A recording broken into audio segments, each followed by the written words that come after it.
Welcome to the Civic Brief with Dr. Isaiah Ike Wilson III, where complex issues meet everyday lives. Now, let's begin.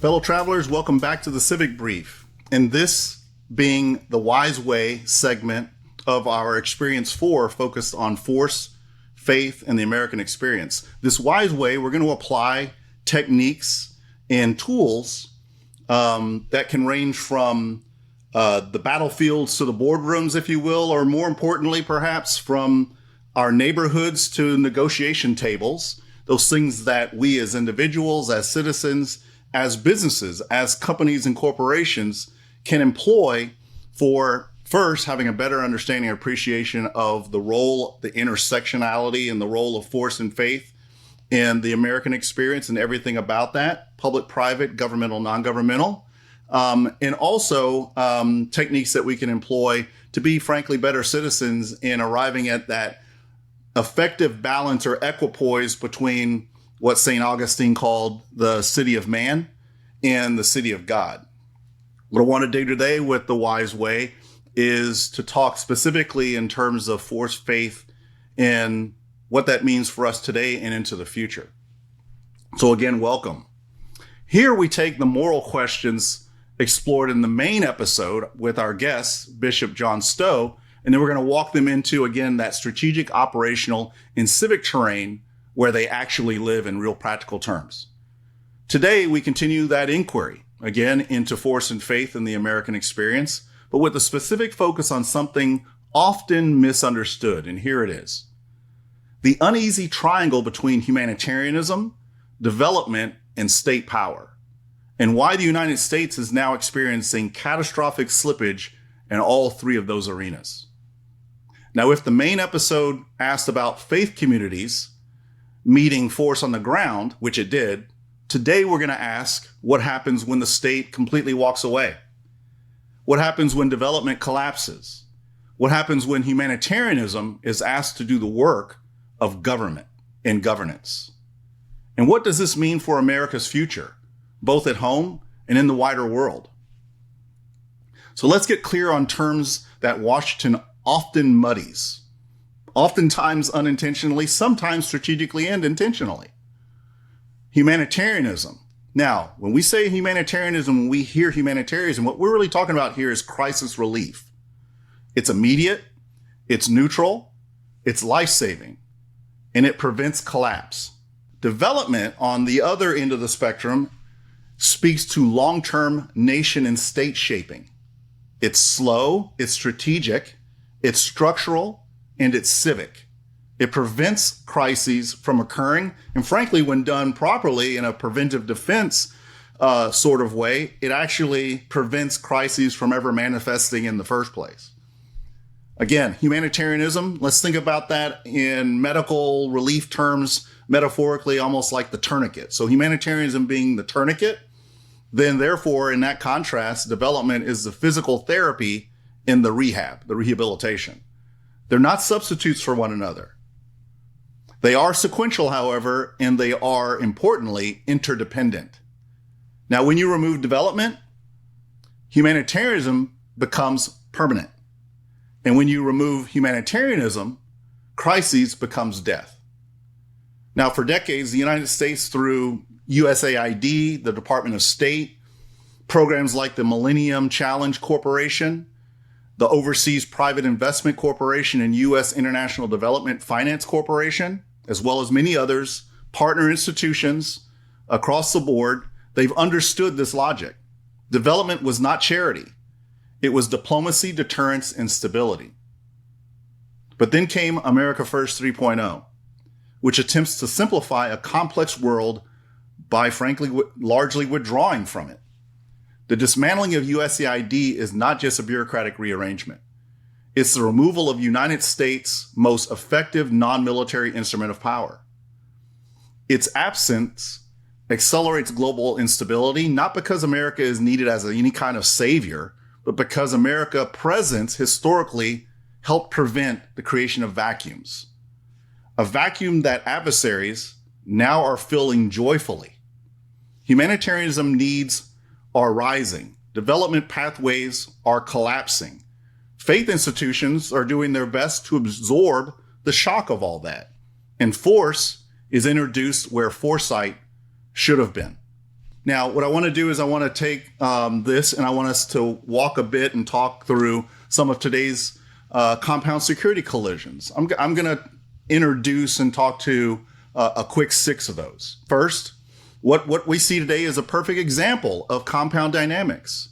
First, climate shocks that are escalating human insecurity, famine, displacement, resource scarcity.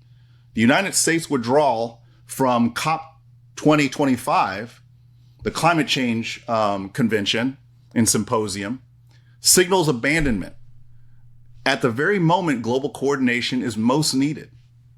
Secondly, we see migrations pressures surging, not by politics alone, but by pure physics, drought, heat, crop failures. Without development, communities are breaking, and that causes people to move. Thirdly, we see humanitarian systems buckling under all this compound pressure and stress. They're expected to manage flows caused by structural failures that they were never designed to fix. That puts added pressures on state and national public administration systems, making them all the more brittle and ripe for breaking. Fourth, we see faith institutions stepping into that increasing and broadening breach, sheltering migrants, feeding families, stabilizing neighborhoods, but all too often too little too late for not long enough. Not strategically. They're not doing these things strategically. They're not doing them, again, in a sustainable way, but they are doing them with extreme compassion. They're doing it with just compassionateness. 6, state forces, as they do in these circumstances, arriving late, as I said a moment ago, too little, too late, bringing not enough for long enough. They're deploying tools that are increasingly inappropriate for problems born from development collapse. This is where force and faith collide in a very tragic and deleterious way. In the void left when development ceases to exist at all. And friends, fellow travelers, this is our sad, tragic story of 2025. Now, I want to begin to end with some thoughts on foresighting and future roles for particularly for the church in this widening chasm of force and faith. If the United States retreats and continues to retreat from development and climate leadership, then faith communities, local, national, and global, are going to have to shoulder more of the direct burden of human insecurity, throwing off that intended balance, U.S. constitutionally and international constitutionally, frankly, of a balance between church and statehood in more theological and philosophical contexts, that St. Augustinian sense of finding that balance, equipoise between what is the city of man, our life on terra firma, on planet Earth, in this ethereal city of God, right? Imbalances in all things, from the individual human to the most grand geopolitical, are always bad. They always portend bad and ugly things. Now, again, if the United States retreats from development and climate leadership, then these faith communities at all echelons are going to have to shoulder more of that burden. But compassion without development plans, that's going to become exhaustion eventually. And we're seeing some of that already today in real terms.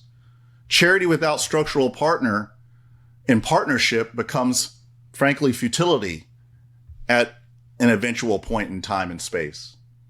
Now, the future, therefore, under these conditions is going to demand what I've talked to you all and talked with you about in the past, what I called, this big term called polycentric partnership. Polycentric just means multi-nodes dispersed over a broad space and time. So polycentric, multi-nodal partner relationships. I want to mention 4, and specifically, as I foresee and kind of foresight the evolving role of the church under these compound conditions. First, I think we have to see the church as civic stabilizer. We're seeing it today already, and we're going to see more of it. The church holding communities together as storms, literal, unfortunately, and political, growing stronger. Secondly, we're going to see the church as increasingly that moral circuit breaker, de-escalating tensions where police or military force is the wrong tool for the job. Think about Washington, D.C. Think about Chicago, Illinois, and Portland, Oregon, as well as many other places. Thirdly, we're going to see the church as a foresight partner, helping citizens and policymakers understand what climate displacement, artificial intelligence, demographic shifts, and global inequality mean for our shared futures. And fourthly, we're going to see an increasing role of the church as what I'll call a civic rebuilder, not replacing the state, but helping restore the civic intermediaries that make democratic republicanism resilient. But none of this works if development is abandoned completely and totally. No amount of prayer can replace clean water systems. No amount of volunteerism can replace functioning institutions. Even faith requires infrastructure. So then the moral question is simple. What must we rebuild and who must we become to prevent humanitarianism from becoming the permanent posture of the 21st century? I want to begin the end and close by leaving you, myself and all of us, with a set of questions fit for a republic in this sort of transition. I'm going to give you 7. I'm going to give us 7 to ponder. And maybe we can talk about these as you visit Compound Security Unlocked, the Substack newsletter that companions the Civic Brief. And as we continue our journey together, traveling together through future experiences of the Civic Brief. Here's the first question. What is America's moral obligation in a world where development failures drive human insecurity? Can faith communities remain compassionate without becoming de facto shadow governments? Third question, what replaces USAID's stabilizing function in a world that still needs development? Fourth, what does climate leadership mean when the world's leading democracy refuses to show up at the conferences? Where should force end? And where must foresight begin? That's our 5th question. Question 6. What happens when humanitarianism becomes permanent and development becomes, well, frankly, extinct? And 7th, what kind of nation do we become when compassion is expected, but strategy is withdrawn? Folks, these are the civic questions a mature republic must ask itself and begin to answer together. And these are the questions we'll continue to take up here on the WiSE Way and with the Civic Brief. Thanks for joining me again for Nation Not Self.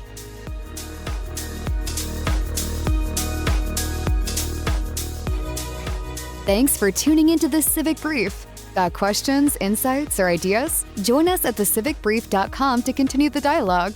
Subscribe, share, and be part of shaping the future, one brief at a time.